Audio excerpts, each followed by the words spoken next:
प्रधानमंत्री होना चाहिए तो ऐसा होना चाहिए। विचार इतना है, महंगाई के लिए एक शब्द बोलने को तैयार नहीं है। मरो तो मरो, आपका नसीब। अरे गरीब के घर में चूल्हा नहीं जलता है, बच्चा रात रात रोता है, माँ आंसू पी के सोती है, और देश के नेताओं को गरीब की परवाह तक नहीं है। ये गरीबी का हाल कर दिया। भाइयों बहनों, आप मुझे बताइए, अगर इसी प्रकार से महंगाई बढ़ती गई तो गरीब क्या खाएगा? आज प्रधानमंत्री यहाँ आए थे, लेकिन प्रधानमंत्री महंगाई का मां बोलने के लिए तैयार नहीं है, महंगाई का मां बोलने के लिए तैयार नहीं है। मैं यहाँ आया, देर से आया, तो सॉरी बोला कि नहीं बोला? आपकी क्षमा मांगी कि नहीं मांगी? एक बार नहीं। नेता ऐसा होना चाहिए जो जनता का आवाज लेकर रोड पर निकल जाए। भाई इस आदमी को प्रधानमंत्री बनाओ। भाइयों बहनों, मैं आपको कह रहा हूँ, आप मुझे 60 महीने दीजिए, 60 महीने मैं आपको सुख चैन की जिंदगी दूंगा, ये वादा करने आया हूँ।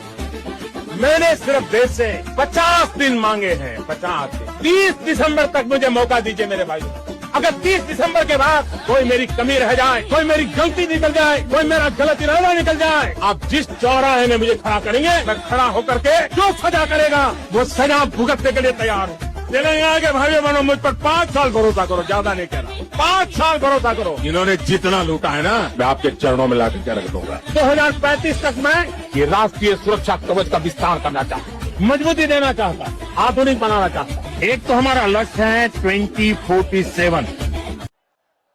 हिपोक्रेसी की भी सीमा होती है।